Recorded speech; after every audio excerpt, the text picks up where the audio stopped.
بسم اللہ الرحمن الرحیم۔ غلاموں کے لیے شفقت اور رحمت۔ غلاموں پر شفقت اور رحمت کی پہلی ہیڈنگ ہے غلاموں پر ظلم کا خاتمہ۔ انسانیت کے کمزور اور ناتواں طبقوں میں غلاموں کی حالت بہت ابتر رہی ہے۔ تاریخ گواہ ہے کہ قوی اور فاتح قوموں نے ہمیشہ مفتوح قوم کے افراد کو غلامی کی زنجیروں میں جکڑا ہے اور ان سے کان کنی، کاشتکاری، محنت و مشقت اور بیگار کے سخت کام لیے ہیں۔ ہندوؤں میں اچھوت قومیں اس کی یادگار ہیں۔ مصر میں قیدی بنی اسرائیل کی یہی کیفیت تھی۔ رومیوں میں غیر رومی غلاموں سے بدترین سلوک ہوتا تھا اور آقاؤں سے بھاگنے والے غلاموں کو بھوکے درندوں کے آگے ڈال دیا جاتا تھا۔ یہ غلام بھیڑ بکریوں کی طرح بکتے تھے۔ عربوں میں بھی غلاموں کے ساتھ یہی برتاؤ تھا، بلکہ عربوں میں قبائلی نظام کے ہونے کے باعث ہر وہ شخص جو کسی قبیلے سے وابستہ نہ تھا وہ مظلوم، ہر قبیلے کے آدمیوں کے ظلم و ستم کا تختہ مشق تھا، کیونکہ اس کو اپنی حفاظت کے لیے کسی قبیلے کی قوت حاصل نہ تھی۔ چنانچہ آغاز اسلام میں ظالم قریش نے جن لوگوں پر سب سے زیادہ ظلم و ستم ڈھائے وہ یہی غلام تھے۔ اسلام زبردستوں کی مدد اور کمزوروں کی حمایت میں اٹھا تھا۔ اسلام زیر دستوں کی مدد اور کمزوروں کی حمایت میں اٹھا تھا۔ اسی لیے اسلام کی آواز پر قریش کے رئیسوں سے پہلے قریش کے غلاموں اور کنیزوں نے لبیک کہا۔ چنانچہ حضرت زید بن حارثہ، حضرت خباب بن الارت، حضرت بلال حبشی، حضرت یاسر یمنی، حضرت عمار، حضرت سہیل رومی رضی اللہ تعالیٰ عنہما غلاموں میں اور لونڈیوں میں حضرت زنیرہ، حضرت نادیہ اور حضرت سمیہ رضی اللہ تعالیٰ سب سے پہلے اسلام کے آغوش میں آئیں۔ دوسری ہیڈنگ ہے غلامی سے رہائی۔ اسلام نے غلاموں کی آزادی اور ان کے ساتھ حسن سلوک کو اپنے تحریک کا لازمی جز قرار دیا ہے۔ غلاموں کی آزادی کو بڑے ثواب کا کام قرار دیا گیا تھا۔ صحابہ کرام نے رسول اللہ صلی اللہ علیہ وسلم کی اس آواز پر لبیک کہا اور چند روز میں غلاموں کی دنیا کچھ سے کچھ ہو گئی۔ حضرت حکیم بن حزام نے جو فتح مکہ کے دن خود اسلام لائے تھے 100 غلام آزاد کیے۔ حضرت اما عائشہ صدیقہ رضی اللہ تعالیٰ نے صرف ایک قسم کے کفارے میں 40 غلام آزاد کیے۔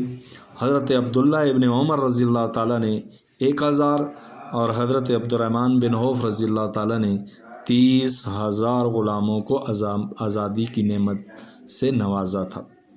اس تعلیم کے نتیجے میں رفتہ رفتہ غلامی کا خاتمہ ہو گیا اور غلاموں کو آزاد انسانوں کا درجہ حاصل ہوا۔ اب قرآن مجید و فرقان حمید میں غلاموں کے بارے میں کیا ارشاد فرمایا گیا ہے؟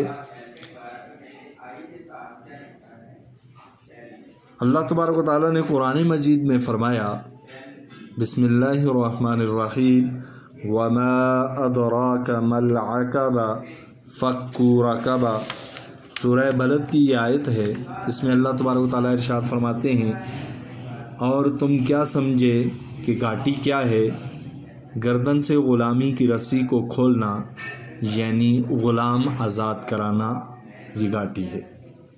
یعنی مشکل کام کیا ہے؟ گھاٹی کا مطلب ہوتا ہے مشکل کام۔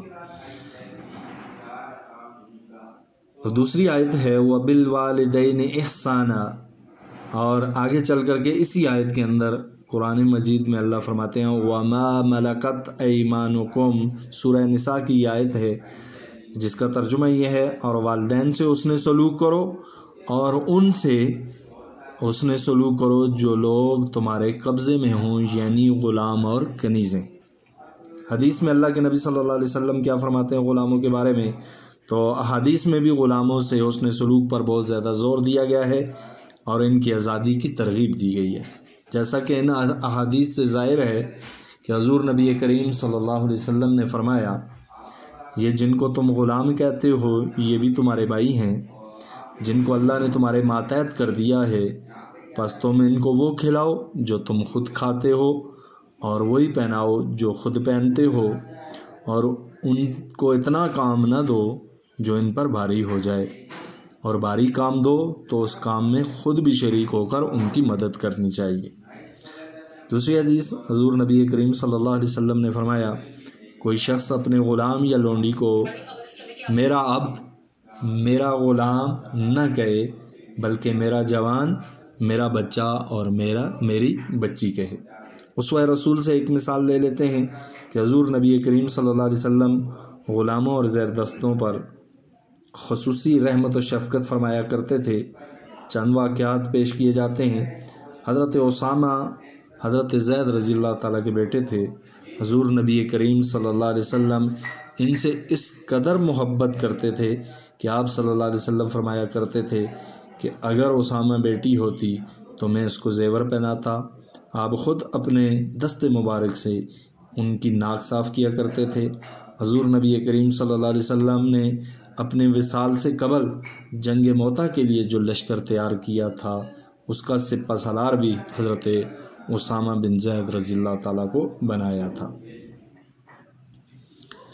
ایک اور مثال دیکھ لیتے ہیں کہ حضور نبی کریم صلی اللہ علیہ وسلم کی زندگی سے کہ وہ غلاموں پر کیسے شفقت فرمایا کرتے تھے۔ ایک دفعہ ابو مسعود انصاری رضی اللہ تعالیٰ اپنے غلام کو مار رہے تھے کہ پیچھے سے آواز آئی ابو مسعود تم کو جس قدر اختیار اس غلام پر ہے اللہ کو اس سے زیادہ اختیار تم پر ہے۔ ابو مسعود رضی اللہ تعالیٰ نے مڑ کر دیکھا تو حضور نبی کریم صلی اللہ علیہ وسلم تھے۔ عرض کی یا رسول اللہ صلی اللہ علیہ وسلم میں نے اللہ کی رضا کے لیے اس غلام کو آزاد کیا۔ فرمایا اگر تم ایسا نہ کرتے تو آتش دوزخ تم کو چھو لیتی۔ تو یہاں سے یہ ثابت ہے کہ اللہ کے نبی صلی اللہ علیہ وسلم بھی غلاموں کے لیے بھی رحمت اور شفقت بنا کر کے بھیجے گئے۔